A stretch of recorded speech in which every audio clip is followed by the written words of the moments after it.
Dedengkot-dedengkotmu itu, suhu-suhu lah ya, suhu-suhumu itu jadi turun tangan semua. Akibat kau salah salah ngomong, akibat kau salah ngoceh, bolak-balik kau salah ngomong. Aduh, makanya kalau masih asem manisin dulu. Hola netizen yang tercinta, calon presiden nomor urut 1 Anies Baswedan membela ko-kapten timnas Amin Tom Lembong yang terkena sindiran soal membuat contekan pidato untuk Presiden Jokowi. Sebelumnya, Menteri Koordinator Bidang Maritim dan Investasi atau Menko Marves Luhut Binsar Panjaitan dan Menteri Investasi atau Kepala Badan Koordinasi Penanaman Modal atau BKPM Bahlil Lahadalia menyindir keras pernyataan Tom Lembong tersebut. Saat mengenai hal tersebut, Anies pun berpendapat bahwa ada pihak yang panik dengan pernyataan Tom Lembong sebelumnya. Menurut Anies, tidak perlu ada yang dikhawatirkan atas komentar Tom Lembong yang mengaku membuat contekan pidato untuk Presiden Jokowi selama 7 tahun itu. Anies berpandangan bahwa serangan itu memperkuat gagasan perubahan di tengah masyarakat. Tidak hanya itu, Anies juga membela Tom Lembong yang disebut Bahlil meninggalkan investasi mangkrak. Anies mengatakan sudah selayaknya agenda pemerintah dituntaskan oleh pejabat yang dipilih Presiden. Ini lantaran rencana investasi yang disebut mangkrak itu sudah pasti adalah rencana dari kepala negara. Tom Lembong memang pernah menjadi bagian kabinet kerja Jokowi periode 2014-2019, masa jabatan pertama Presiden Jokowi. Tom Lembong dipercaya oleh Jokowi untuk menjadi Menteri Perdagangan pada tahun 2015-2016. Lalu pada tahun 2016 sampai 2019, Tom Lembong dipercaya kembali untuk menjabat sebagai Kepala Badan Koordinasi Penanaman Modal atau BKPM. Kini namanya berganti nama menjadi Kementerian Investasi. Namun pada Pilpres 2024 ini, Tom Lembong memilih menjadi ko-kapten timnas Amin. Nah, gimana nih menurut netizen yang terhormat? Silahkan berkomentar ya. Pak Tom Lembong baru ngomong berapa menit aja tuh udah turun gunung semuanya. Bahlil turun gunung, Luhut turun gunung, Yusril turun gunung, semua turun gunung.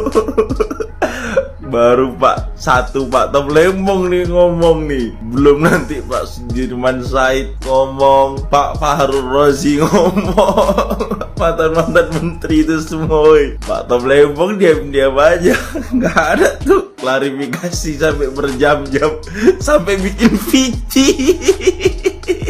khusus ngeladenin Pak Tom Lembong. Nggak pernah itu bikin VC, bikin video untuk ngejelasin sesuatu lama-lama. Pak Tom Lembong paling jelasin kalau lagi diundang orang. Ya Allah, memang beda kelas kali. Lucu aku, memang beda kelas sekali lah. Sampai semua turun gunung weh, turun gunung semuanya untuk mendukung Mbah itu.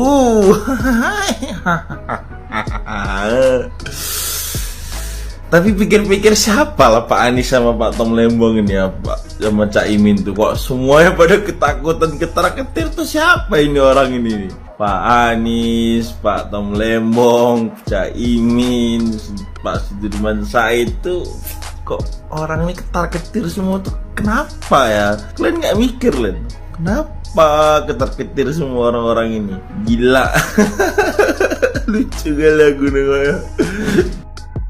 Sumpah lah weh, rupanya alhamdulillah Bapak ini udah sehat ya.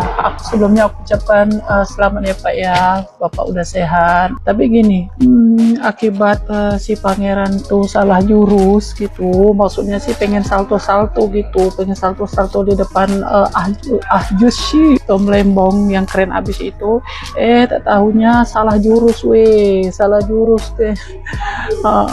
Jadinya blunder gitu, nyungsep jadinya. Makanya ya para dedengkot-dedengkotmu itu, suhu-suhu lah ya, suhu-suhumu itu jadi turun tangan semua. Akibat kau salah ngomong, akibat kau salah ngoceh, bolak-balik kau salah ngomong. Aduh, makanya kalau masih asem manisin dulu.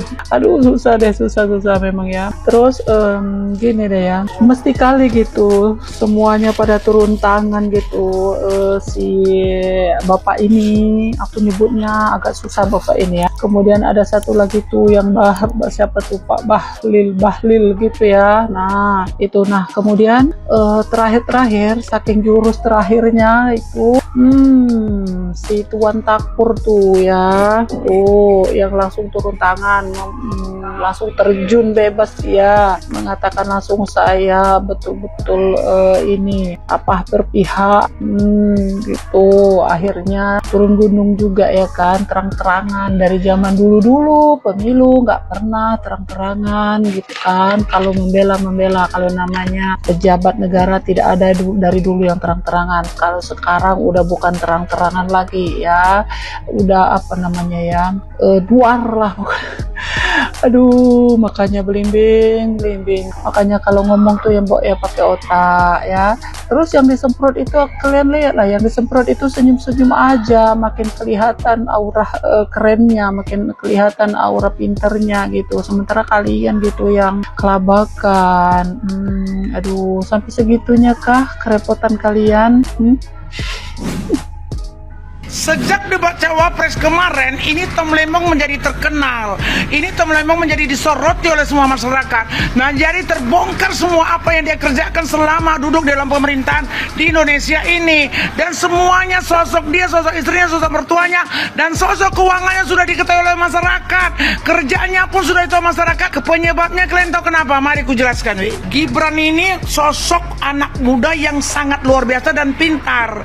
Sengaja dia membawa kata-kata dan nama si Lembong ini supaya masyarakat Indonesia ini mengerti dan tahu siapa sosok si Lembong ini, dari mana dia tamat sekolah, siapa istrinya, berapa anaknya, dan siapa mertuanya, dan berapa banyak kekayaannya. Otomatis si Lembong ini jadi terkenal. Dan aku pun tahu gara-gara Gibran ini membongkar nama Tem Lembong ada berapa kali di debat cawapres. Sosok Tem Lembong yang pintar, yang suaranya kayak keburung gagak itu, rupa-rupanya orang yang menolak program-program Presiden Joko Widodo, orang yang pernah menjabat menteri dipecat oleh Joko Widodo, orang yang sangat pintar, tamat di Amsterdam, Amerika Serikat, dan semua jurusan dia tahu, tentang vaksinasi dia tahu. Itu yang luar biasanya. Sekali lagi aku katakan kepada kau ya Lembong, sampai detik ini aku nggak percaya kalau si corona itu ada.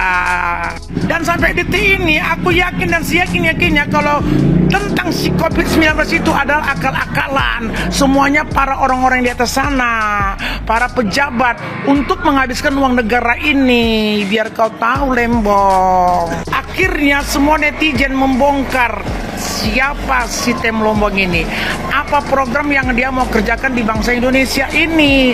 Akhirnya semua netizen ngerti kalau si Tem Lembong ini mau membuat program Jokowi Dodo digagalkan.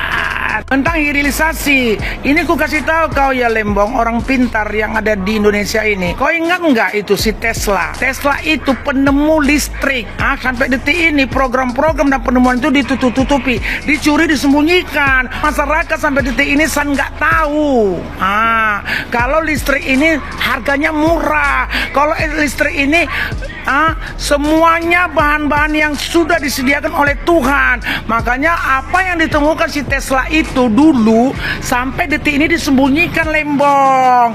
Jadi kau supaya ngerti dan supaya waras ku jelaskan, ayo bekerja sama untuk membuat program hilirisasi yang diajarkan, yang diprogramkan oleh Presiden Joko Widodo dan kabinet-kabinet yang mendukung dia, dan termasuk Gibran, termasuk aku. Jadi kalian para pendukung untuk program si Tom Lembong ini, kalian yang berpendidikan tinggi di kabinet menteri, kalian yang berpendidikan tinggi yang pernah sekolah, yang mengerti tentang teori-teori yang sudah ditemukan pada zaman dulu kala, penemu listrik, penemu semuanya, gas-gas, penemu apalah semua sumber daya alam di muka bumi ini. Biar ku sadarkan, itu si Tesla, dia merencanakan supaya semua apa yang ada di muka bumi ini menggunakan listrik. Dan ku sadarkan semuanya kalian para masyarakat dan netizen, sesungguhnya sumber daya alam listrik ini ada di muka bumi ini. Inilah yang disembunyikan oleh orang-orang yang penguasa-penguasa minyak, yang orang kaya rasana, yang penguasa dunia yang menguasai adidaya di dunia ini, yang membuat teori-teori konspirasi, yang menguasai sumber-sumber keuangan, yang menguasai perbankan di dunia ini. Itu dia. Jadi tolong kalian orang-orang pintar, bukakan, sumbangkan kepintaran kalian itu untuk negara ini, supaya masyarakat ini bisa menjadi kaya raya. Sumber daya alam yang ada di bangsa Indonesia ini, biar kusadarkan, sungguh banyak, sungguh kaya raya. Jangan kau putar balikkan Tom Lembong supaya program-program Jokowi ini digagalkan. Nggak bisa. Itu sudah diprogramkan sejak Joko Widodo duduk di pemerintahan Indonesia ini jadi presiden periode pertama dan periode kedua.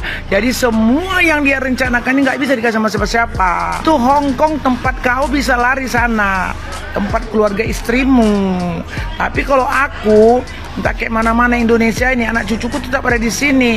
Mau nggak makan, mau kaya, mau apa kalian semuanya, anak cucuku di sini. Karena bapakku pejuang 45. Jadi kami tetap NKRI harga mati. Jadi kudukung program hilirisasi yang diperencanakan Presiden Joko Widodo dan Gibran penerusnya itu harus dilaksanakan.